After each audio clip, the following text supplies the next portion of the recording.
Bismillahirrahmanirrahim. Assalamualaikum warahmatullahi wabarakatuh. Alhamdulillahirabbil alamin wassalatu wassalamu ala asyrafil anbiya'i wal mursalin sayyidina Muhammadin wa ala alihi wa sahbihi ajma'in. Tsumma amma ba'd. Kaum muslimin wal muslimah yang dimuliakan Allah Subhanahu wa taala, dimanapun Anda berada, seringkali kita jumpai orang-orang yang sangat mudah menyalahkan pendapat ataupun amaliyah kaum muslimin. Gejala ini banyak kita jumpai, terutama di zaman kita yang sekarang ini. Kalau kita amati, fenomena ini memiliki beberapa sebab, di mana kami mengumpulkan kurang lebih ada 4 sebab atau 6 sebab. Ya, sebab yang kami kumpulkan ini bukan berarti membatasi, tapi mungkin bisa mewakili sebab-sebab lain yang mungkin belum sempat kami sebutkan.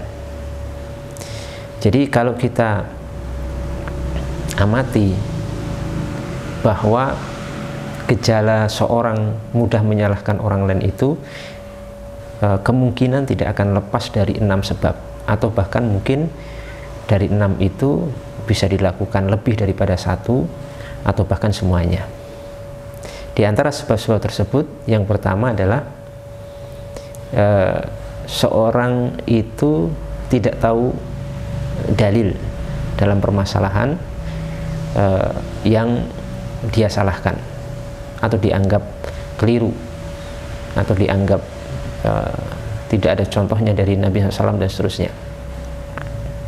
Jadi ini termasuk salah satu sebab yang cukup dominan dari mereka-mereka yang mungkin mudah menyalahkan orang lain, ya, dalam hal amaliyah ataupun dalam hal pendapat. Tidak tahu dalilnya.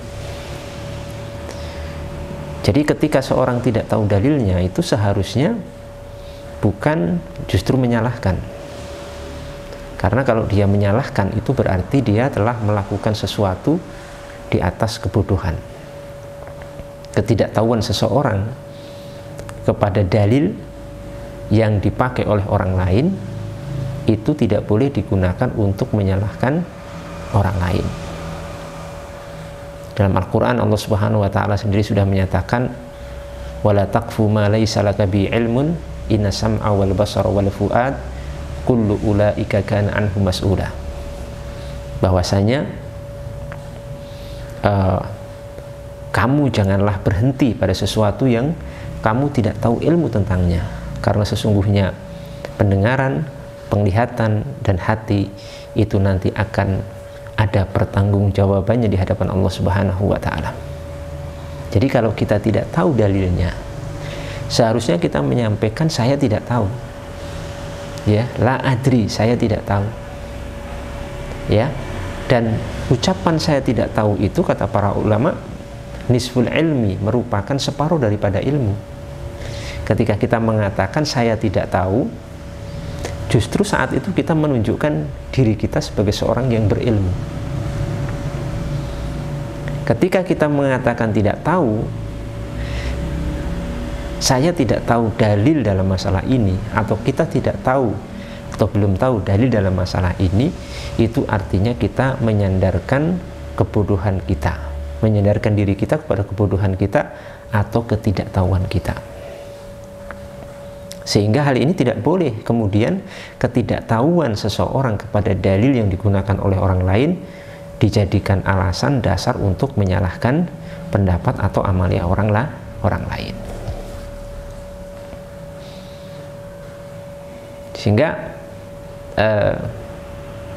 ada sebuah kaidah di kalangan para ulama yang kurang lebih redaksinya adalah adamu ma'rifati ad-dalil la yulzim adam ad-dalil, bahwa ketidaktahuan seseorang terhadap satu dalil itu tidaklah mengharuskan dalil itu tidak ada.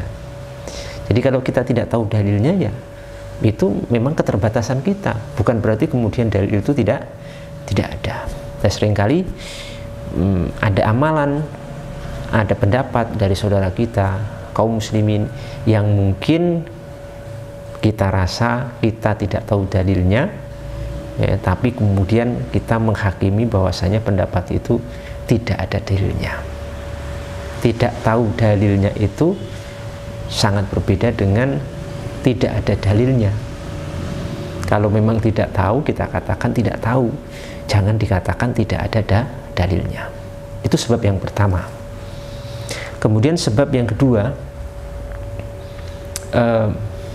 mungkin seorang itu tidak paham apa definisi daripada dalil dan apa dalil itu sendiri, maknanya seperti apa makna dalil itu, ya, sebagaimana yang dikehendaki oleh para ulama.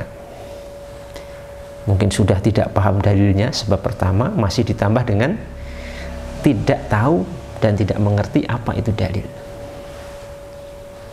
Jadi sebagian orang menganggap bahwa dalil itu sekedar Quran dan hadis, Quran dan sunnah,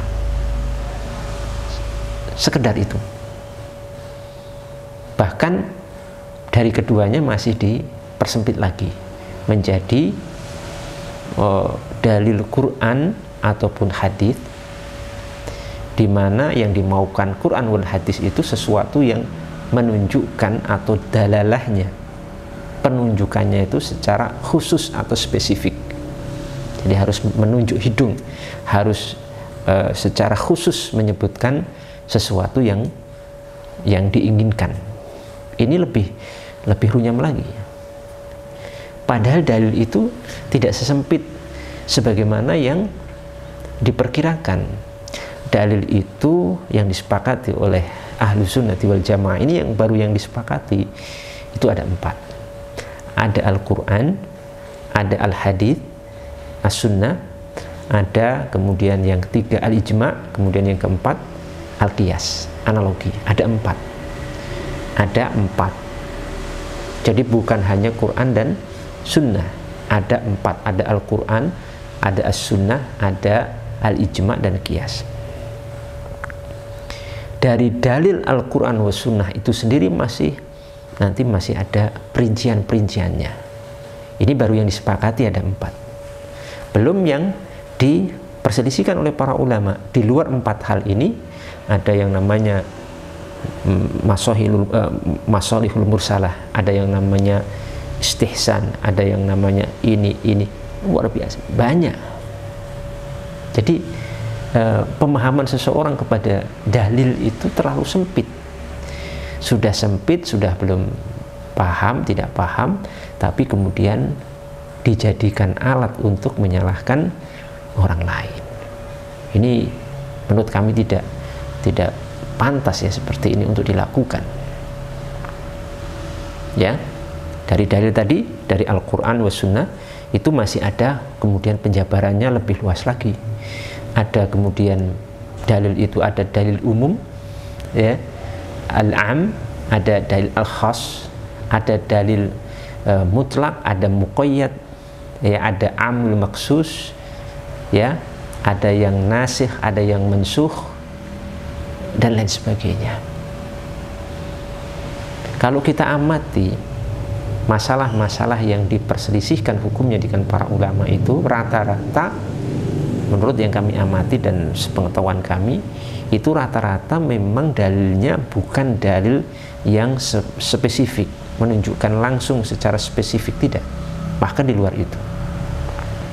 Nanti akan ada amalan yang amalan itu dilakukan berdasarkan dalil umum, kemudian dikatakan tidak ada dalilnya, sebab yang dipahami hanya dalil yang bersifat khusus, padahal ada dalil umum, ya, dan itu banyak. Ada dalil atau ada satu amal, satu pendapat yang didasarkan kepada qiyas, analogi. Kalau dicari di Quran hadisnya secara spesifik tidak akan ketemu, karena memang itu tidak memakai dalil yang khusus atau spesifik, tapi pakai qiyas. Dan cukup banyak sekali permasalahan yang didasarkan pada qiyas. Tidak hanya puluhan bahkan mungkin ratusan masalah itu didasarkan pada qiyas, belum ijma, belum yang lainnya. Jadi ini sebab kedua, ya, sebab yang kedua, ya, tidak tahu apa makna dalil. Kemudian sebab yang ketiga, seorang mudah menyalahkan amaliyah atau pendapat orang lain disebabkan karena tidak paham istidlal. Istidlal itu satu metode, ya, menggunakan dalil, ya, untuk bisa mencapai satu kesimpulan hukum. Itu namanya istidlal. Misalkan ada sebuah hadis, ada sebuah ayat, kemudian hadis dan ayat ini bisa diambil kesimpulan daripadanya satu hukum. Oh ini haram, oh ini makruh, oh ini boleh, oh ini tidak boleh, oh ini sunnah, oh ini misalkan makruh dan lain sebagainya. Itu melalui proses ya yang namanya istidlal. Jadi jangan sampai kemudian kita, oh itu dalilnya enggak menunjukkan pada kesimpulan hukum itu. Padahal orang ini tidak paham saja istidlalnya seperti apa, tidak dipahami. Dia tidak mengerti istidlal, alur istidlal yang dipakai oleh para ulama rahimahumullahu jami'an. Dan ini juga merupakan sebab yang cukup banyak, ya, terjadi dari fakta-fakta yang ada. Kemudian yang keempat, bahwa orang itu sering kali menyalahkan pendapat orang lain itu disebabkan karena apa? Karena tidak memahami deskripsi, gambaran permasalahan yang sedang dibahas atau sedang dia salahkan. Deskripsinya tidak paham. Dia membahas satu permasalahan A misalnya, dia katakan permasalahan A itu tidak boleh atau haram, sementara ada sebagian kaum muslimin atau bahkan mayoritas muslimin yang mengamalkannya. Nah, gambaran dia tentang A ini keliru. Dia nggak paham tentang A ini seperti apa.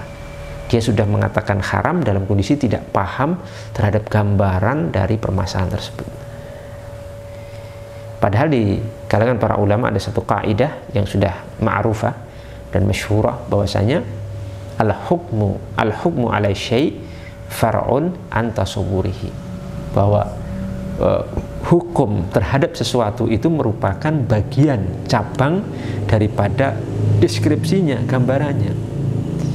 Ya, artinya ketepatan hukum, ya, ketepatan seorang mengambil satu kesimpulan hukum itu sangat dipengaruhi oleh gambaran deskripsi dari permasalahan yang sedang dibahas. Kalau permasalahan atau deskripsinya benar, maka hukumnya juga akan tepat. Kalau ternyata deskripsinya keliru, maka hukum yang akan diambil juga keliru. Saya akan contohkan satu aja, ya. Contohnya banyak sekali, cuma satu contoh aja supaya untuk mendekatkan ini. Misalkan tentang masalah sungkeman. Ya, sungkeman sudah kita pernah bahas di pertemuan lain. Ada sebagian yang menganggap itu haram, bahkan ada sebagian menganggap itu syirik, itu dilarang. Dia minimalnya jangan dilakukan lah katanya. Padahal nggak paham itu masalahnya seperti apa, sampai membuat kesimpulan itu haram atau syirik. Kenapa? Karena dia memiliki gambaran yang keliru tentang sungkeman, kemudian dijadikan gambaran kelirunya itu, dia membangun hukum di atas kekeliruan itu. Padahal kalau mau sedikit mencari informasi secara akurat, secara detail, dia akan mendapatkan satu gambaran yang sempurna, yang detail, yang baik, maka nanti dia tidak akan kemudian menyatakan bahwa sungkeman itu haram. Kemudian sebab yang kelima, keterbatasan wawasan terhadap permasalahan yang sedang dibicarakan.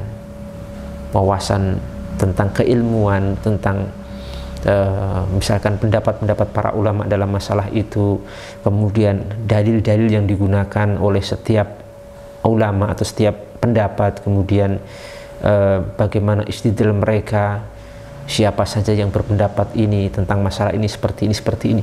Sangat sempit wawasannya, sangat sempit sekali. Dia hanya tahu satu pendapat yang faktanya para ulama berselisih pendapat, mungkin menjadi 4 pendapat, 5 pendapat, tapi mungkin dia hanya tahu satu pendapat. Kemudian dia meyakini satu pendapat itu sebagai kebenaran mutlak karena sempitnya wawasan. Kebenaran mutlak, siapapun yang menyelisihi pendapatnya maka dikatakan adalah pendapat yang batil dan pelakunya dihukumi sebagai ahli batil, kebatilan, ahli kebatilan. Sebabnya apa dia sampai seperti ini, menyalahkan orang lain yang menyelisih pendapatnya? Karena kurang wawasan, karena sempitnya wawasan dia dalam permasalahan yang sedang dia bahas atau sedang dia salahkan itu. Ya, jadi ini juga termasuk faktor yang cukup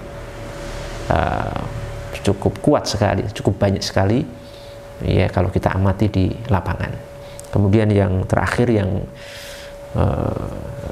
poin yang ke-6 yang menjadi sebab seorang itu sering atau mudah menyalahkan pendapat dan amaliyah orang lain adalah minimnya literasi.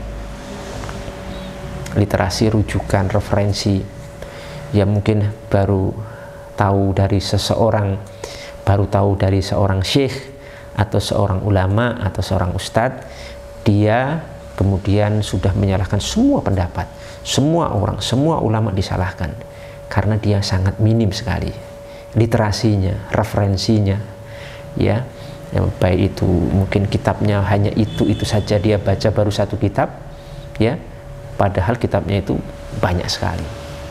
Kitab itu ratusan bahkan ribuan judul, ya, dia baru baca satu kitab tapi sudah berani menyalahkan. Coba kalau dia mungkin mau untuk belajar lebih jauh, piknik lebih jauh, banyak membaca, ya, banyak mutolaah kepada kitab-kitab yang lain, kepada pendapat-pendapat ulama yang lain, niscaya dia akan berubah cara pandangnya terhadap sesuatu yang mungkin dia anggap keliru tersebut.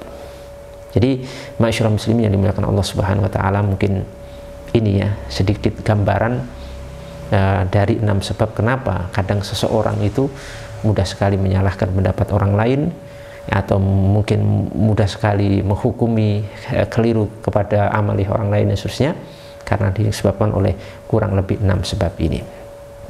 Mudah-mudahan Allah Subhanahu wa taala senantiasa memberikan taufik dan bimbingannya kepada kita, dan semoga Allah Subhanahu wa taala memperbaiki kondisi kaum muslimin. Demikian, mudah-mudahan bermanfaat. Assalamualaikum warahmatullahi wabarakatuh.